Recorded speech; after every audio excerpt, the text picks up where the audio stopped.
ओम नमः शिवाय। श्रद्धालुजनों, आपका बहुत बहुत स्वागत है शिव महापुराण की श्रृंखला में। अभी हम चल रहे हैं रुद्र संहिता के द्वितीय खंड के अध्याय 36 से लेकर 42 तक की कथा आज हम सुनेंगे, जहां शिव तत्व का गूढ़ बोध, देवी की आराधना और वैराग्य की पराकाष्ठा के प्रसंग प्रकट होते हैं। यह अध्याय केवल कथा नहीं है, जीवन को शिवमय बनाने वाली साधना है। हर शब्द, हर प्रसंग आपके हृदय को शिव में स्थिर करने के लिए है। यदि आपको यह दिव्य श्रवण अच्छा लग रहा हो, आपके मन को भा रहा हो, तो कृपया हमारे चैनल को सब्सक्राइब करें। एक छोटा सा सहयोग करें, हमें थोड़ा मोटिवेट करें मुझे, ताकि मैं आगे की अन्य श्रृंखला भी लेकर आऊँ इसी प्रकार। तो चलिए हम प्रवेश करते हैं इस शिवमयी कथा के अगले अध्याय में।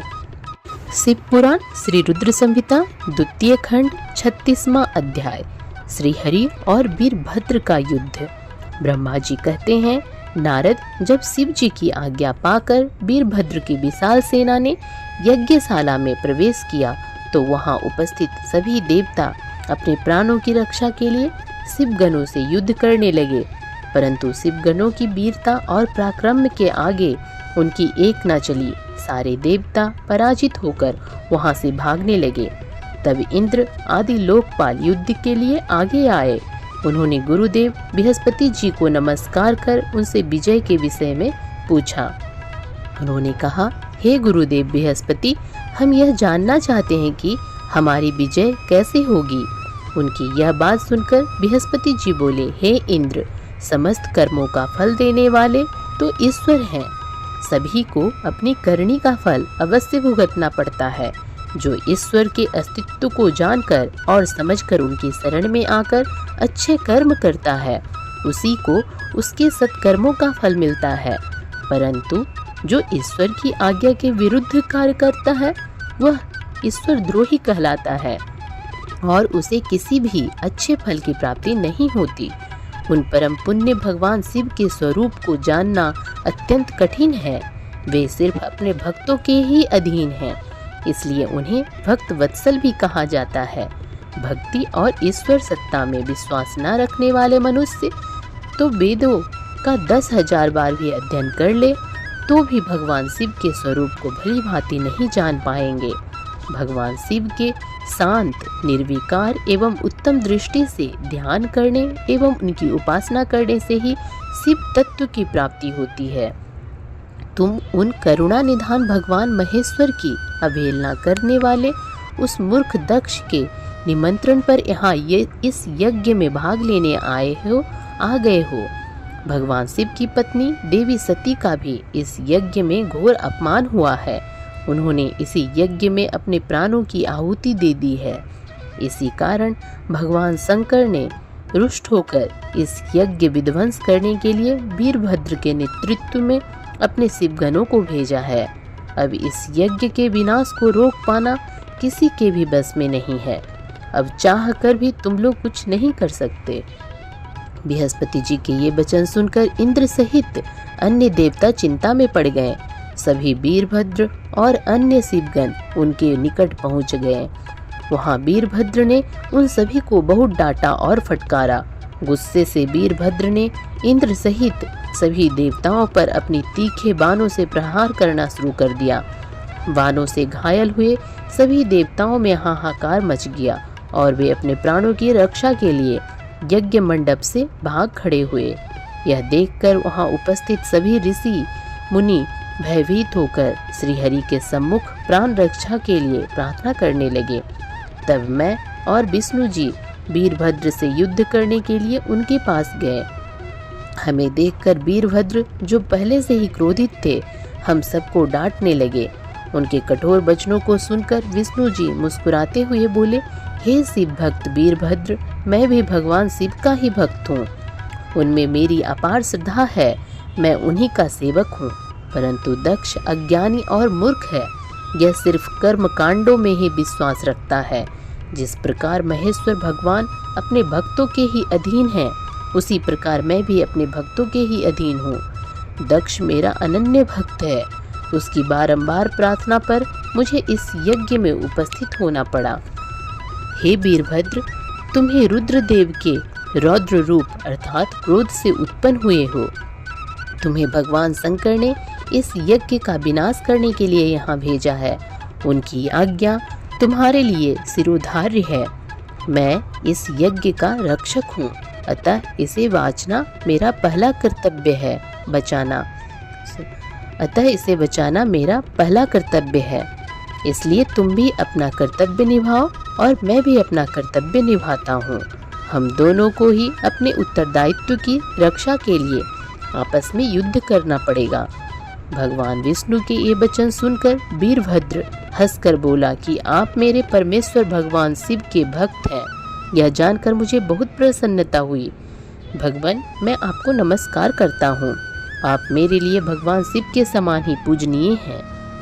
मैं आपका आदर करता हूँ, परंतु शिव आज्ञा के अनुसार मुझे इस यज्ञ का विनाश करना है। यह मेरा कर्तव्य है।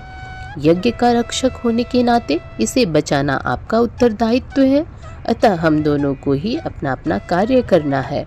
तब श्री हरि और वीरभद्र दोनों ही युद्ध के लिए तैयार हो गए। तत्पश्चात दोनों में घोर युद्ध हुआ। अंत में वीरभद्र ने भगवान विष्णु के सुदर्शन चक्र को जड़ कर दिया, उनके धनुष के 3 टुकड़े कर दिए। वीरभद्र विष्णु जी पर भारी पड़ रहे थे। तब उन्होंने वहां से अंतर्ध्यान होने का विचार किया। सभी देवता व ऋषिगण यह समझ चुके थे कि यह जो कुछ हो रहा है वह देवी सती के प्रति अन्याय और शिव जी के अपमान का ही परिणाम है। इस संकट की घड़ी में कोई भी उनकी रक्षा नहीं कर सकता। तब वे देवता और ऋषिगण शिव जी का स्मरण करते हुए अपने अपने लोक को चले गए। मैं भी दुखी मन से अपने सत्य लोक को चला गया। उस यज्ञ स्थल पर बहुत उपद्रव हुआ। वीरभद्र और महाकाली ने अनेकों मुनियों एवं देवताओं को प्रताड़ित करके उनका वध कर दिया। भृगु, पुषा और भग नामक देवताओं को उनकी करनी का फल देते हुए उन्हें पृथ्वी पर फेंक दिया। ओम नमः शिवाय। शिव पुराण श्री रुद्र संहिता द्वितीय खंड 37वां अध्याय। दक्ष का सिर काटकर यज्ञ कुंड में डालना। हे नारद, यज्ञशाला में उपस्थित सभी देवताओं को डराकर और मारकर वीरभद्र ने वहां से भगा दिया और जो बाकी बचे उनको भी मार डाला। तब उन्होंने यज्ञ के आयोजक दक्ष को, जो कि भय के मारे अंतर्वेदी में छिपा था, बलपूर्वक पकड़ लिया। वीरभद्र ने दक्ष के शरीर पर अनेकों वार किए। वे दक्ष का सिर तलवार से काटने लगे, परंतु दक्ष के योग्य के प्रभाव से वह सिर काटने में असफल रहे। वीरभद्र ने दक्ष की छाती पर पैर रखकर दोनों हाथों से उसकी गर्दन मरोड़कर तोड़ दी। तत्पश्चात दक्ष के सिर को वीरभद्र ने अग्निकुंड में डाल दिया। उस महान यज्ञ का संपूर्ण विनाश करने के उपरांत वीरभद्र और सभी गण जीत की खुशी के साथ कैलाश पर्वत पर चले गए और शिव जी को अपनी विजय की सूचना दी। इस समाचार को पाकर महादेव जी बहुत प्रसन्न हुए। तो कहिए प्रेम सहित ओम नमः शिवाय। शिव पुराण श्री रुद्र संहिता द्वितीय खंड 38वां अध्याय। दधीचि विवाह ध्रुव। सूत जी कहते हैं, हे महर्षियों, ब्रह्मा जी के द्वारा कही हुई कथा को सुनकर नारद जी आश्चर्यचकित हो गए तथा उन्होंने ब्रह्मा जी से पूछा कि भगवान विष्णु शिव जी को छोड़कर अन्य देवताओं के साथ दक्ष के यज्ञ में क्यों चले गए? क्या वे अद्भुत पराक्रम वाले भगवान शिव को नहीं जानते थे? क्यों श्रीहरि ने रुद्रगणों के साथ युद्ध किया? कृपया कर मेरे अंदर उठने वाले इन प्रश्नों के उत्तर देकर मेरी शंकाओं का समाधान कीजिए। ब्रह्मा जी ने नारद जी के प्रश्नों के उत्तर देते हुए कहा, हे मुनि श्रेष्ठ नारद, पूर्व काल में राजा शुभ की सहायता करने वाले श्रीहरि को दधीचि मुनि ने शाप दे दिया था, इसलिए वे भूल गए और दक्ष के यज्ञ में चले गए। प्राचीन काल में दधीचि मुनि महातेजस्वी राजा शुभ के मित्र थे, परंतु बाद में उन दोनों के बीच बहुत विवाद खड़ा हो गया। विवाद का कारण मुनि दधीचि का 4 वर्णों ब्राह्मण, क्षत्रिय, वैश्य और शूद्र में ब्राह्मणों को श्रेष्ठ बताना था, परंतु राजा क्षुभ, जो कि धन वैभव के अभिमान में डूबे हुए थे, इस बात से पूर्णतः असहमत थे। क्षुभ सभी वर्गों में राजा को ही श्रेष्ठ मानते थे। राजा को सर्वश्रेष्ठ और सर्ववेदमय माना जाता है, यह श्रुति भी कहती है, इसलिए ब्राह्मण से ज्यादा राजा श्रेष्ठ है। हे दधीची, आप मेरे लिए आदरणीय हैं। राजा क्षुभ के कथन को सुनकर दधीची को क्रोध आ गया। उन्होंने इसे अपना अपमान समझा और क्षुभ के सिर पर मुक्के का प्रहार कर दिया। दधीची के इस व्यवहार से मद में चूर क्षुभ को और अधिक क्रोध आ गया। उन्होंने ब्रज से दधीची पर प्रहार कर दिया। ब्रज से घायल हुए दधीची मुनि ने पृथ्वी पर गिरते हुए योगी शुक्राचार्य का स्मरण किया। शुक्राचार्य ने तुरंत आकर दधीची मुनि के शरीर को पूर्ववत कर दिया। शुक्राचार्य ने दधीची से कहा कि मैं तुम्हें महामृत्युंजय मंत्र का प्रदान करता हूँ। त्र्यंबकम यजामहे, अर्थात हम तीनों लोकों के पिता भगवान शिव, जो सूर्य, सोम और अग्नि तीनों मंडलों के पिता हैं, सत्व, रज और तम आदि तीनों गुणों के महेश्वर हैं, जो आत्मा तत्व, विद्या तत्व और शिव तत्व, पृथ्वी, जल व तेज सभी के स्रोत हैं, जो ब्रह्मा, विष्णु और शिव तीनों आधारभूत देवताओं के भी ईश्वर महादेव हैं, उनकी आराधना करते हैं। सुगंधिम पुष्टि वर्धनम, अर्थात जिस प्रकार फूलों में खुशबू होती है, उसी प्रकार भगवान शिव भूतों में, गुणों में, सभी कार्यों में, इंद्रियों में, अन्य देवताओं में और अपने प्रिय गणों में क्षारभूत आत्मा के रूप में समाये हैं। उनकी सुगंध से ही सबकी ख्याति एवं प्रसिद्धि है। पुष्टि वर्धनम, अर्थात वे भगवान शिव ही प्रकृति का पोषण करते हैं। वे ही ब्रह्मा, विष्णु, मुनियों एवं सभी देवताओं का पोषण करते हैं। उर्वारुकमिव बंधनान मृत्यु मुक्षिये ये मामृतात, अर्थात जिस प्रकार खरबूजा पक जाने पर लता से टूटकर अलग हो जाता है, उसी प्रकार मैं भी मृत्यु रूपी बंधन से मुक्त होकर मोक्ष को प्राप्त करूं। हे रुद्रदेव, आपका स्वरूप अमृत के समान है। जो पुण्य कर्म, तपस्या, स्वाध्याय, योग और ध्यान से उनकी आराधना करता है, उसे नया जीवन प्राप्त होता है। भगवान शिव अपने भक्त को मृत्यु के बंधनों से मुक्त कर देते हैं और उसे मोक्ष प्रदान करते हैं। जैसे उर्वारुक अर्थात ककड़ी को उसकी बेल अपने बंधन में बांधे रहती है और पक जाने पर स्वयं ही उसे बंधन मुक्त कर देती है।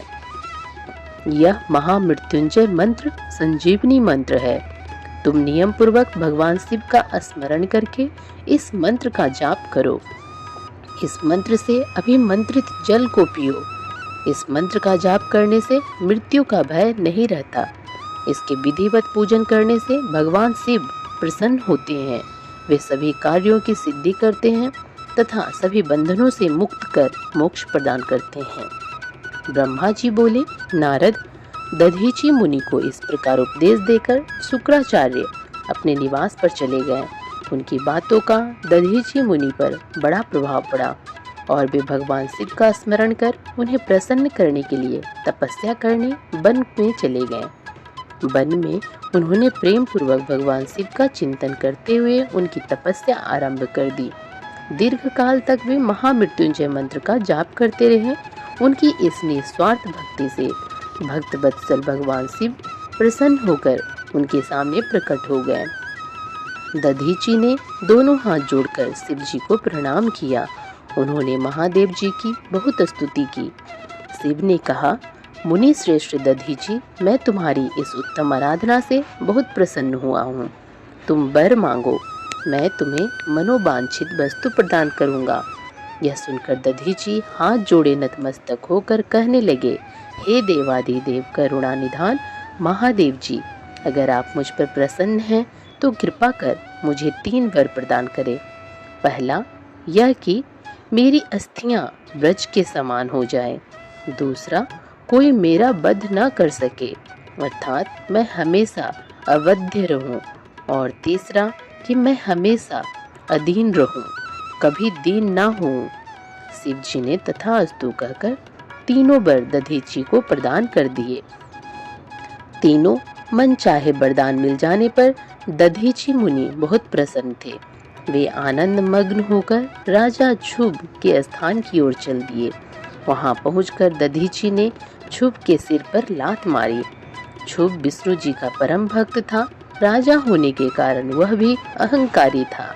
उसने क्रोधित हो तुरंत दधीची पर ब्रज से प्रहार कर दिया, परंतु क्षुभ के प्रहार से दधीची मुनि का बाल भी बांका नहीं हुआ। यह सब महादेव जी के वरदान से ही हुआ था। यह देखकर क्षुभ को बड़ा आश्चर्य हुआ। तब उन्होंने वन में जाकर इंद्र के भाई मुकुंद की आराधना शुरू कर दी। तब विष्णु जी ने प्रसन्न होकर क्षुभ को दिव्य दृष्टि प्रदान की। क्षुभ ने विष्णु जी को प्रणाम कर उनकी भक्ति भाव से स्तुति की। तत्पश्चात क्षुभ बोले, भगवान मुनि श्रेष्ठ दधीची पहले मेरे मित्र थे, परंतु बाद में हम दोनों के बीच में विवाद उत्पन्न हो गया। दधीची ने परम पूजनीय भगवान शिव की तपस्या महामृत्युंजय मंत्र से कर उन्हें प्रसन्न किया तथा अवध्य रहने का वरदान प्राप्त कर लिया। तब उन्होंने मेरी राजसभा में मेरे समस्त दरबारियों के बीच मेरा घोर अपमान किया। उन्होंने सबके सामने मेरे मस्तक पर अपने पैरों से आघात किया। साथ ही उन्होंने कहा कि मैं किसी से नहीं डरता। भगवान मुनि दधीची को बहुत घमंड हो गया है। ब्रह्मा जी बोले, नारद, जब श्री हरि को इस बात का ज्ञान हुआ कि दधीची मुनि को महादेव जी द्वारा अवध्य होने का आशीर्वाद प्राप्त है, तो वे कहने लगे कि क्षुभ महादेव जी के भक्तों को कभी भी किसी प्रकार का भी भय नहीं होता है। यदि मैं इस विषय में कुछ करूं तो दधीची को बुरा लगेगा और वे शाप भी दे सकते हैं। उन्हीं दधीची के शाप से दक्ष यज्ञ में मेरी शिव जी से पराजय होगी, इसलिए मैं ऐसा संबंध में कुछ नहीं कर सकता, परंतु ऐसा कुछ जरूर करूंगा जिससे आपको विजय प्राप्त हो। भगवान विष्णु के ये वचन सुनकर राजा चुप हो गए। श्री रुद्र संहिता द्वितीय खंड 39वां अध्याय, दधीची का शाप और क्षुभ पर अनुग्रह। ब्रह्मा जी बोले, नारद, श्री हरि विष्णु अपने प्रिय भक्त राजा क्षुभ के हितों की रक्षा करने के लिए एक दिन ब्राह्मण का रूप धारण करके दधीची मुनि के आश्रम में पहुंचे। विष्णु जी भगवान शिव की आराधना में मग्न रहने वाले ब्रह्म ऋषि दधीची से बोले कि हे प्रभु, मैं आपसे एक वर मांगता हूँ। दधीची श्री विष्णु को पहचानते हुए कहने लगे, मैं सब समझ गया हूँ कि आप कौन हैं और क्या चाहते हैं, इसलिए मैं आपसे क्या कहूँ। हे श्री हरि विष्णु, वह कल्याण करने के लिए आप यह ब्राह्मण का वेश बनाकर आए हैं। आप ब्राह्मण वेश का त्याग कर दें। लज्जित होकर भगवान विष्णु अपने असली रूप में आ गए और महामुनि दधीची को प्रणाम करके बोले कि हे महामुनि, आपका कथन पूर्णतया सत्य है।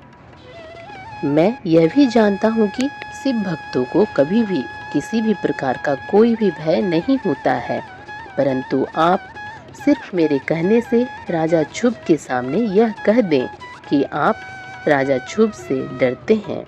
श्री विष्णु की यह बात सुनकर दधीची हंसने लगे। हंसते हुए बोले कि भगवान शिव की कृपा से मुझे कोई भी डरा नहीं सकता। जब कोई वाकई मुझे डरा नहीं सकता तो मैं क्यों झूठ बोलकर पाप का भागी बनूं।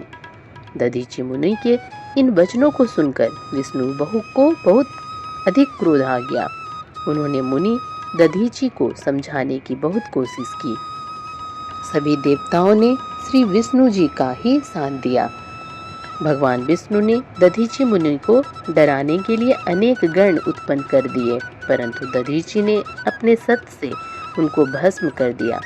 तब विष्णु जी ने वहां अपनी मूर्ति प्रकट कर दी। यह देखकर दधीची मुनि बोले, हे श्री हरि, आप अपनी माया को त्याग दीजिए। आप अपने क्रोध और अहंकार का त्याग कर दीजिए। आपको मुझसे ही ब्रह्मा रुद्र सहित संपूर्ण जगत का दर्शन हो जाएगा। मैं आपको दिव्य दृष्टि प्रदान करता हूँ। तब विष्णु जी को दधीचि मुनि ने अपने शरीर में पूरे ब्रह्मांड के दर्शन करा दिए। तब विष्णु जी का क्रोध बहुत बढ़ गया। उन्होंने चक्र उठा लिया और महर्षि को मारने के लिए आगे बढ़े, परंतु बहुत प्रयत्न करने पर भी चक्र आगे नहीं चला। यह देखकर दधीचि हंसते हुए बोले कि हे श्रीहरि, आप भगवान शिव द्वारा प्रदान किए गए इस सुदर्शन चक्र से उनके ही प्रिय भक्त को मारना चाहते हैं, तो भला यह चक्र क्यों चलेगा? शिव जी द्वारा दिए गए अस्त्र से आप उनके भक्तों का विनाश किसी भी तरह नहीं कर सकते, परंतु फिर भी यदि आप मुझे मारना चाहते हैं तो ब्रह्मास्त्र आदि का प्रयोग कीजिए। लेकिन दधीचि को साधारण मनुष्य समझकर विष्णु जी ने उन पर अनेक अस्त्र चलाए। तब दधीचि मुनि ने धरती से मुट्ठी पर कुसा उठा ली और कुछ मंत्रों के उच्चारण के उपरांत उसे देवताओं की ओर उछाल दिया। ये कुसाएं कालाग्नि के रूप में परिवर्तित हो गई, जिनमें देवताओं द्वारा छोड़े गए सभी अस्त्र शस्त्र जलकर भस्म हो गए। यह देखकर वहां पर उपस्थित अन्य देवता वहां से भाग खड़े हुए, परंतु श्रीहरि दधीचि से युद्ध करते रहे। उन दोनों के बीच भीषण युद्ध हुआ। तब मैं ब्रह्मा राजा क्षुभ को साथ लेकर उस स्थान पर आया जहां उन दोनों के बीच युद्ध हो रहा था। मैंने भगवान विष्णु से कहा कि आपका यह प्रयास निरर्थक है, क्योंकि आप भगवान शिव के परम भक्त दधीचि को हरा नहीं सकते हैं। यह सुनकर विष्णु जी शांत हो गए। उन्होंने दधीचि मुनि को प्रणाम किया। तब राजा क्षुभ भी दोनों हाथ जोड़कर मुनि दधीचि को प्रणाम करके उनकी स्तुति करने लगे, उनसे माफ़ी मांगने लगे और कहने लगे कि प्रभु, आप मुझ पर कृपा दृष्टि रखिए। ब्रह्मा जी बोले, नारद, इस प्रकार राजा क्षुभ द्वारा की गई स्तुति से दधीचि को बहुत संतोष मिला। उन्होंने राजा क्षुभ को क्षमा कर दिया, परंतु विष्णु जी सहित अन्य देवताओं पर उनका क्रोध कम नहीं हुआ। तब क्रोधित मुनि दधीचि ने इंद्र सहित सभी देवताओं और विष्णु जी को भी भगवान रुद्र की क्रोधाग्नि में नष्ट होने का शाप दे दिया। इसके बाद राजा क्षुभ ने दधीचि को पुनः नमस्कार कर उनकी आराधना की और फिर वे अपने राज्य की ओर चल दिए। राजा क्षुभ के वहां से चले जाने के पश्चात इंद्र सहित सभी देवगणों ने भी अपने धाम की ओर प्रस्थान किया। तदोपरांत श्री हरि विष्णु भी बैकुंठ धाम को चले गए। तब वह पुण्य स्थान थानेश्वर नामक तीर्थ के रूप में विख्यात हुआ। इस तीर्थ के दर्शन से भगवान शिव का स्नेह और कृपा प्राप्त होती है। हे नारद, इस प्रकार मैंने तुम्हें यह पूरी अमृत कथा का वर्णन सुनाया।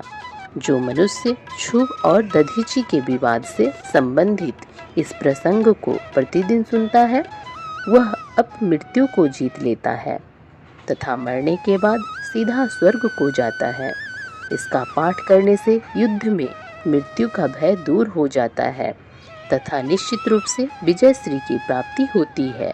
तो प्रेम से कहिए, ओम नमः शिवाय।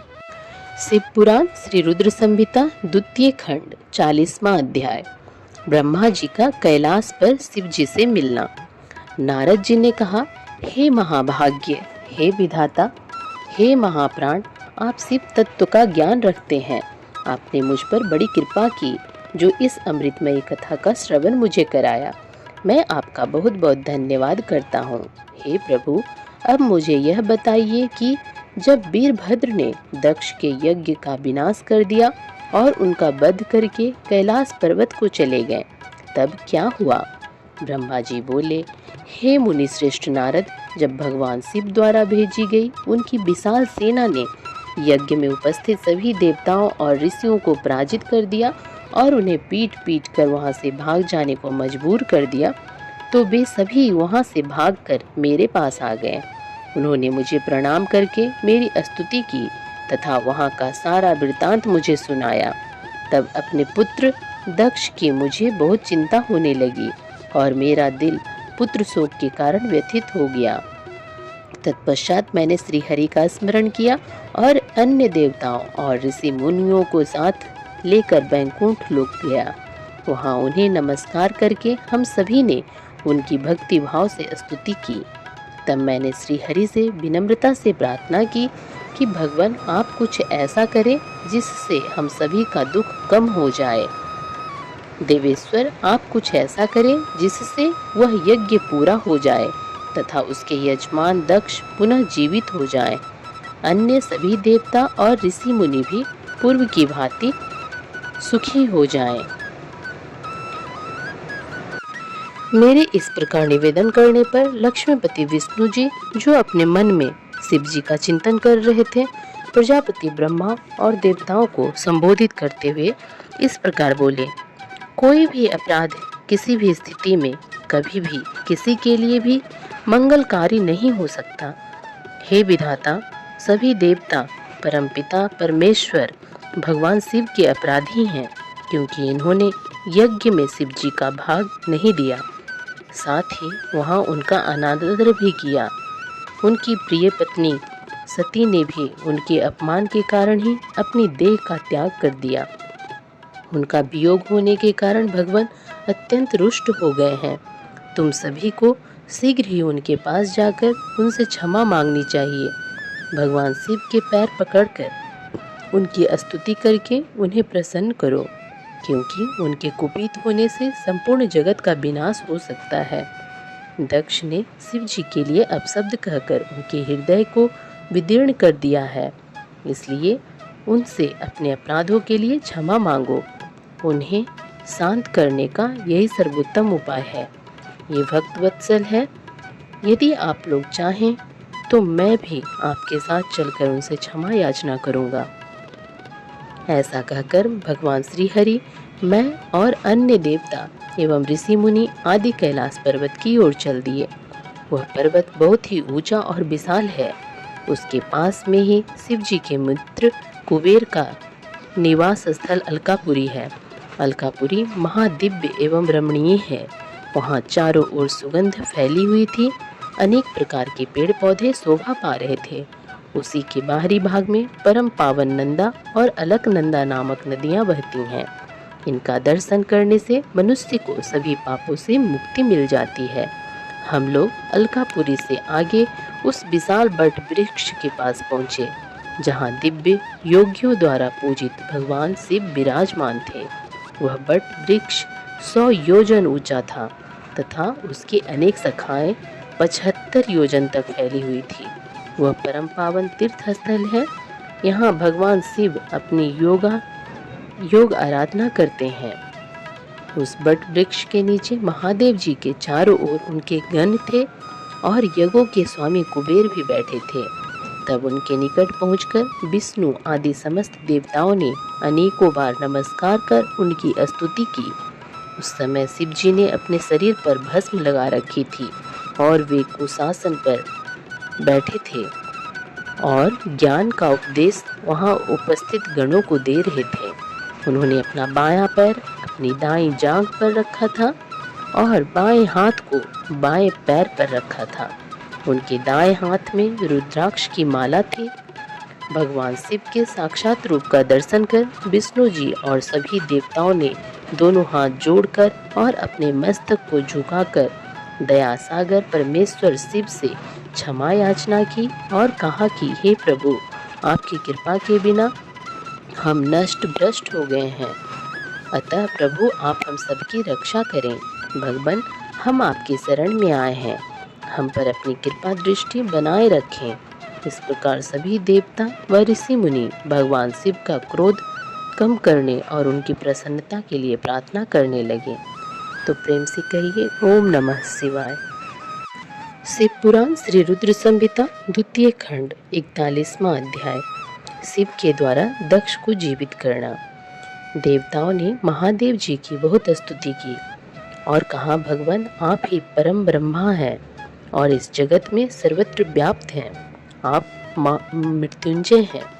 चंद्रमा, सूर्य और अग्नि आपकी 3 आँखें हैं। आपके तेज से ही पूरा जग प्रकाशित है। ब्रह्मा, विष्णु, इंद्र और चंद्र आदि देवता आपसे ही उत्पन्न हुए हैं। आप ही इस संसार का पोषण करते हैं। भगवान आप करुणामय हैं, आप ही दुष्टों का संहार करते हैं। प्रभु आपकी आज्ञा अनुसार अग्नि जलाती है और सूर्य अपनी तपन से झुलसाता है। मृत्यु आपके भय से कांपती है। हे करुणा निधान, जिस प्रकार आज तक आपने हमारी हर विपत्ति से रक्षा की है, उसी प्रकार हमेशा अपनी कृपा दृष्टि बनाएं। भगवान हम अपनी सभी गलतियों के लिए आपसे क्षमा मांगते हैं। आप प्रसन्न होकर यज्ञ को पूर्ण कीजिए तथा यजमान दक्ष का उद्धार कीजिए। वीरभद्र और महाकाली के प्रहरों से घायल हुए सभी देवताओं और ऋषियों को आरोग्य प्रदान करें। उन सभी की पीड़ा को कम कर दें। हे शिव जी, आप प्रजापति दक्ष के अपूर्ण यज्ञ को पूर्ण कर दें और दक्ष को पुनर्जीवित कर दें। भग ऋषि को उनकी आँखें, पूसा को दांत प्रदान करें। साथ ही जिन देवताओं के अंग नष्ट हो गए हैं, उन्हें ठीक कर दें। आप सभी को आरोग्य प्रदान करें। हम आपको यज्ञ में भाग देंगे। ऐसा कहकर हम सभी देवता त्रिलोकीनाथ महादेव के चरणों में लेट गए। पूरा हमारी स्तुति और अनुनय विनय से भक्त वत्सल भगवान से प्रसन्न हो गए। शिव जी बोले, हे ब्रह्मा, श्री हरि विष्णु, आपकी बातों को मैं हमेशा मानता हूँ, इसलिए आपकी प्रार्थना को मैं नहीं टाल सकता। परंतु मैं यह बताना चाहता हूँ कि दक्ष के यज्ञ का विध्वंस मैंने नहीं किया है। उसके यज्ञ का विध्वंस इसलिए हुआ क्योंकि वह हमेशा दूसरों का बुरा चाहता है, उनसे द्वेष रखता है। परंतु जो दूसरों का बुरा चाहता है, उसका ही बुरा होता है। अतः हमें कोई भी ऐसा कार्य नहीं करना चाहिए जिससे किसी को कष्ट हो। तुम्हारी प्रार्थना से मैंने तुम्हें क्षमा कर दिया है और तुम्हारी विनती मानकर मैं दक्ष को जीवित कर रहा हूँ। परंतु दक्ष का मस्तक अग्नि में जल गया है, इसलिए उसके सिर के स्थान पर बकरे का सिर जोड़ना पड़ेगा। भग सूर्य के नेत्र से यज्ञ भाग को देख पाएंगे तथा पूसा के टूटे हुए दांत सही हो जाएंगे। मेरे गणों द्वारा मारे गए देवताओं के टूटे हुए अंग भी ठीक हो जाएंगे। भृगु की दाढ़ी बकरे जैसे हो जाएगी। सभी अर्धवर्यु प्रसन्न हो गए होंगे। यह कहकर वेदी के अनुसार अनुसरण करता परम दयालु भगवान शंकर चुप हो गए। तत्पश्चात मैंने विष्णु जी सहित सभी देवताओं ने भगवान शिव का धन्यवाद किया। फिर देवर्षियों सहित शिव जी को उस यज्ञ में आने के लिए आमंत्रित कर हम लोग यज्ञ के स्थान पर गए, जहाँ दक्ष ने अपना यज्ञ आरंभ किया था। उस कनखल नामक यज्ञ क्षेत्र में शिव जी भी पधारे। तब उन्होंने वीरभद्र द्वारा किए गए उस विध्वंस को देखा। स्वाहा, स्वधा, पूसा, तुष्टि, धृति, समस्त ऋषि, पितर, अग्नि व यज्ञ, गंधर्व और राक्षस वहाँ पड़े हुए थे। कितने ही लोग अपने प्राणों से हाथ धो चुके थे। तब भगवान शिव ने अपने परम पराक्रमी सेनापति वीरभद्र का स्मरण किया। याद करते ही वीरभद्र तुरंत वहाँ प्रकट हो गए और उन्होंने भगवान शिव को नमस्कार किया। तब शिव जी हंसते हुए बोले कि हे वीरभद्र, तुमने तो थोड़ी सी देर में सारा यज्ञ विध्वंस कर दिया और देवताओं को भी दंड दे दिया। हे वीरभद्र, तुम इस यज्ञ का आयोजन करने वाले दक्ष को जल्दी से मेरे सामने ले आओ। भगवान शिव की आज्ञा पाकर वीरभद्र गए और दक्ष का शरीर वहां लाकर रख दिया, परंतु उसमें सिर नहीं था।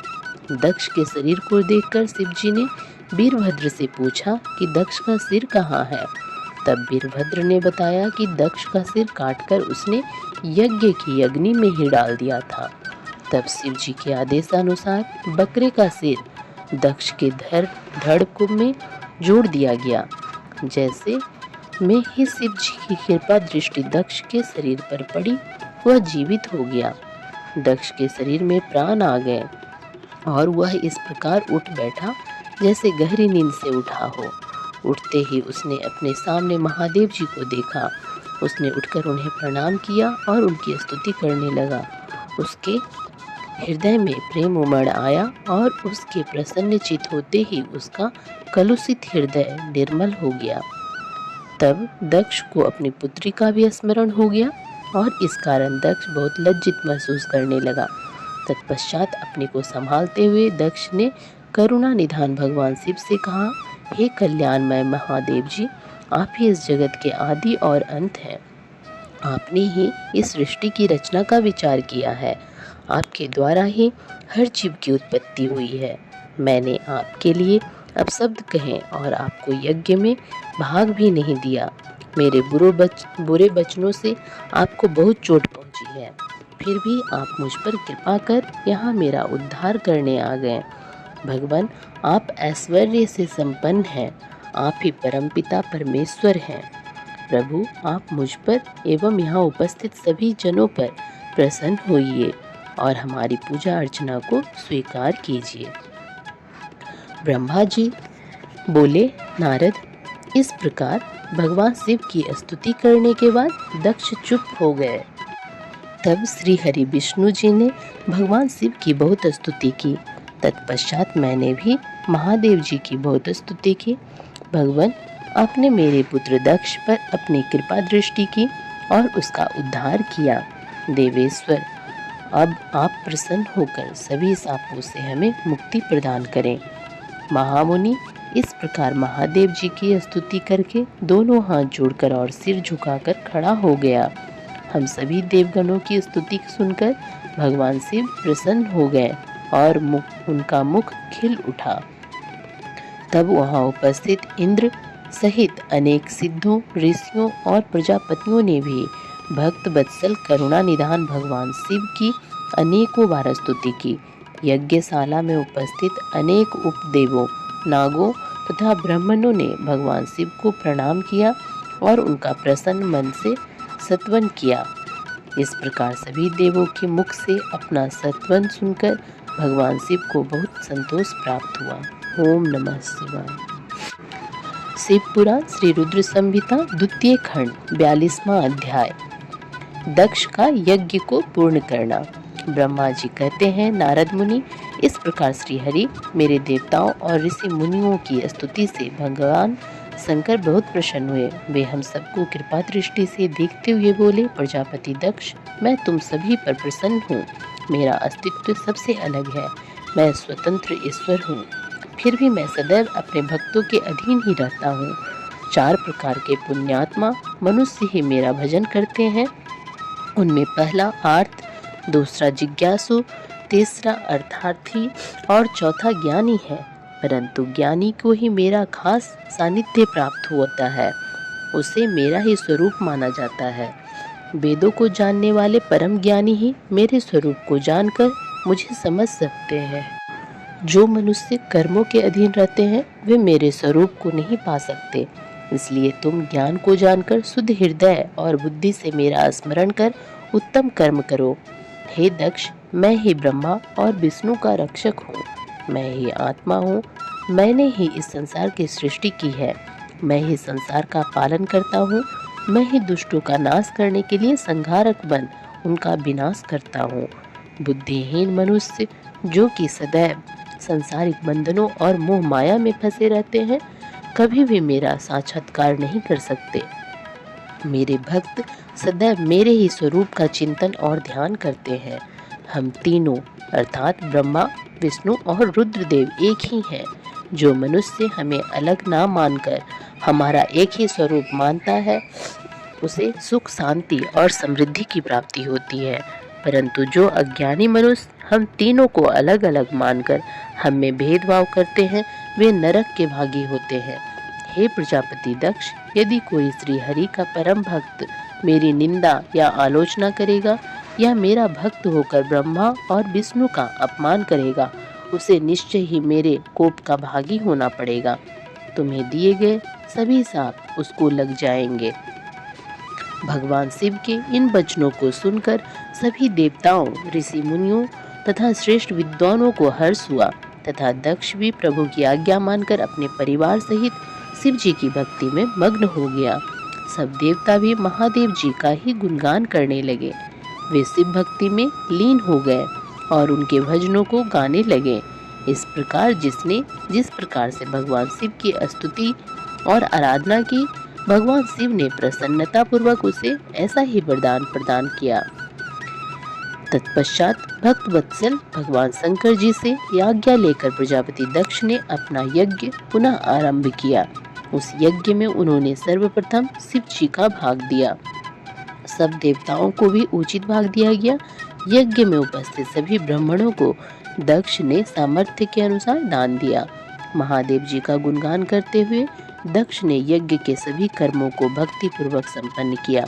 इस प्रकार सभी देवताओं, मुनियों, ऋतिजुओं के सहयोग से दक्ष का यज्ञ सा आनंद संपन्न हुआ। तत्पश्चात सभी देवताओं और ऋषि मुनियों ने महादेव जी के यश का गान किया और अपने अपने निवास की ओर चले गए। वहां उपस्थित अन्य लोगों ने भी शिव जी से आज्ञा मांगकर वहां से प्रस्थान किया। तब मैं और विष्णु जी भी शिव वंदना करते हुए अपने अपने लोक को चल दिए। दक्ष ने करुणा निधान भगवान शिव की अनेकों बार स्तुति की और शिव जी को बहुत सम्मान दिया। तब वे भी प्रसन्न होकर अपने गणों को साथ लेकर कैलाश पर्वत पर चल दिए। कैलाश पर्वत पर पहुंचकर शिव जी को अपनी प्रिय पत्नी देवी सती की याद आने लगी। महादेव जी ने वहां उपस्थित गणों से उनके बारे में अनेक बातें की। वे उनको याद करके व्याकुल हो गए। हे नारद, मैंने तुम्हें सती के परम अद्भुत और दिव्य चरित्र का वर्णन सुनाया। यह कथा भोग और मोक्ष प्रदान करने वाली है। यह उत्तम वृतांत सभी कामनाओं को अवश्य पूरा करता है। इस प्रकार इस चरित्र को पढ़ने व सुनने वाला ज्ञानी मनुष्य पापों से मुक्त हो जाता है। उसे यश, स्वर्ग और आयु की प्राप्ति होती है। जो मनुष्य भक्ति भाव से इस कथा को पढ़ता है, उसे अपने सभी सत्कर्मों के फलों की प्राप्ति होती है। ओम नमः शिवाय। श्री रुद्र संहिता द्वितीय खंड समाप्त। आज के इन अध्यायों में हमने अनुभव किया शिव की करुणा, शक्ति की उपासना और ज्ञान का वह अमृत जो आत्मा को मोक्ष की ओर ले जाता है। इन प्रसंगों ने हमें यह सिखाया कि जीवन में सबसे बड़ा बल आत्मिक विश्वास और भक्ति है। यदि यह कथा आपके मन को छुआ हो तो कृपया वीडियो को लाइक करें, शेयर करें और चैनल को सब्सक्राइब जरूर करें।